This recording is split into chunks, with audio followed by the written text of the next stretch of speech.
Alimentos saludables que hacen subir de peso. Una de las cosas que me intrigó cuando leí la portada de La paradoja vegetal fue la referencia que hace a los peligros ocultos que los alimentos saludables tienen y que favorecen o provocan la ganancia de peso. Por supuesto, lo primero que me pregunté fue ¿cuáles son esos alimentos saludables que nos hacen engordar? Y mi segunda pregunta fue ¿y por qué razón nos hacen engordar si son alimentos saludables? Quédate con nosotros y entérate de las respuestas.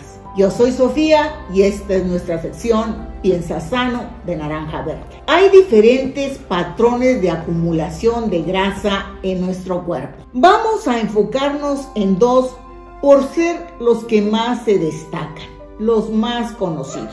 Estos dos patrones de acumulación de grasa los conocemos coloquialmente como cuerpo de manzana y cuerpo de pera. El cuerpo de manzana se da cuando la grasa se acumula en el abdomen. Esta grasa produce el peligroso patrón de obesidad relacionado con enfermedades cardíacas y se presenta principalmente en los hombres. El cuerpo de pera es cuando la grasa se acumula en las caderas, en los glúteos o en los muslos. Y esta es una característica más de la mujer. No se da generalmente en el hombre. La buena noticia para las mujeres es que este patrón de obesidad tipo pera es menos peligroso que el patrón de obesidad tipo manzana. Como es lógico, la diferencia no es casual. Tiene que ver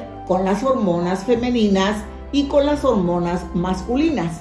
Pero también hay otros factores. Y uno de los que nos habla precisamente el doctor Gandhi en La paradoja vegetal son las famosas lectinas. Lectinas con C, no son leptinas con P. Son lectinas, que ya hemos dicho que son proteínas tóxicas para nuestro organismo y que vienen en algunos alimentos. ¿Qué alimentos provocan esta obesidad o sobrepeso? La tesis de La paradoja vegetal es que las lectinas son las responsables de daños a nuestra salud que la mayoría de las veces no se identifican como las causantes de estos daños. Daños provocados por las lectinas presentes en cereales,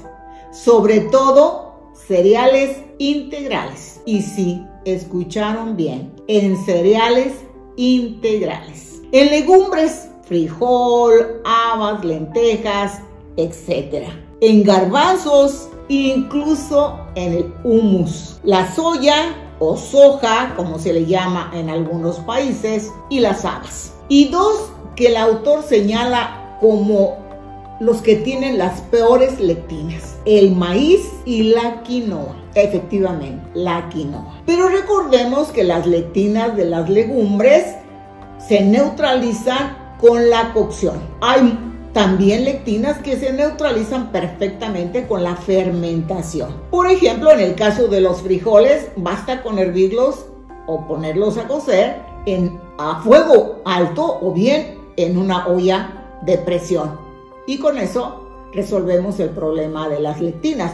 Pero, por ejemplo, los cereales, avena, centeno, trigo, etc., esas lectinas no se neutralizan a pesar de la cocción y aún en olla de presión. Por supuesto que hay lectinas como las lectinas del maíz y la soya transgénicos, que esas no se destruyen con nada. Y para realmente evitar que estemos ganando peso sin saber por qué lo estamos ganando, es necesario destruir las lectinas que entran a nuestro organismo, las lectinas que nos dañan, porque también es cierto que no todos somos igual de sensibles a las diferentes lectinas. Aunque el doctor Gundry señala que no debemos centrar nuestra preocupación en bajar de peso o en mantener nuestro peso, porque en realidad se puede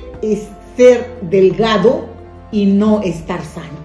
Nuestro objetivo no debe de estar centrado en el peso, sino en la salud. En resumen, alimentos que engordan por las lectinas que contienen y que es usual que comamos: el maíz y sus derivados, la soya y sus derivados. Y cuidado, porque a veces creemos que no estamos comiendo eso, pero si revisamos las etiquetas de los alimentos procesados, allí van a aparecer estos ingredientes. Los cereales integrales, especialmente el trigo. Sabemos de la aglutinina de germen de trigo, que es una de las lectinas más dañinas. No tampoco tenemos que alarmarnos por estas lectinas. La cocción, incluso la fermentación, pueden neutralizarlas, pero sí hay que tener cuidado con aquellas que no se destruyen con la cocción. ¿Por qué las lectinas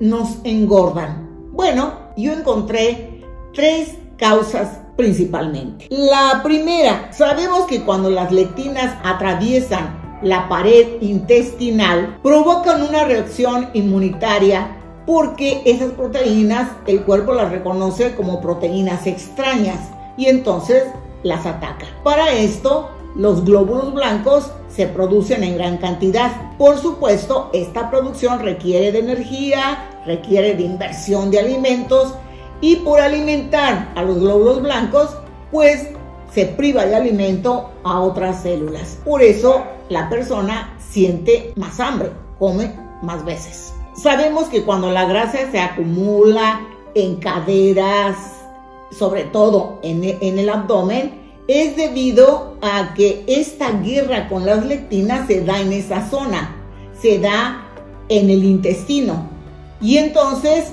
se acumula la grasa alrededor de los intestinos y se produce esa forma de manzana, porque esa grasa se necesita como energía para combatir a las lectinas. Y por último, es algo que tiene que ver con la insulina. Resulta que, bueno, sabemos que la insulina es una hormona que da el acceso a la glucosa dentro de las células.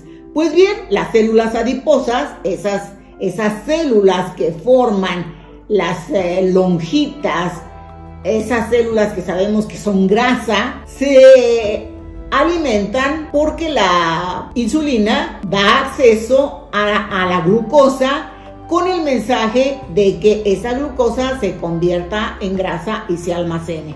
Pues bien, hay lectinas que suplantan a la insulina y entonces hacen lo mismo que la insulina, le dan el mensaje a las células adiposas de que almacenen grasa, pero nunca cortan el mensaje. Entonces sucede que esta persona, aunque esté haciendo ejercicio, aunque esté haciendo dieta, no baja esa grasa porque sencillamente las lectinas están allí en las células dando la orden de que se siga almacenando grasa. Pues bien, básicamente estas son las razones por las cuales se engorda con estas lectinas. Pues con este video podemos decir que damos por terminada la reseña y los comentarios que hemos estado haciendo acerca de este libro de la paradoja vegetal, que les recomendamos que lo lean. Es una muy buena lectura sobre alimentación y trae cosas muy novedosas. Al final del libro, el autor presenta una serie de recetas que no hablamos de ellas, pero confío en que en futuros videos podamos hablar de esas recetas, ya sea en la sección de Piensa Sano o bien preparando algunas en la sección de Regresando a la Cocina. Por hoy es todo. Recuerden, dedito arriba, compartan y hasta pronto.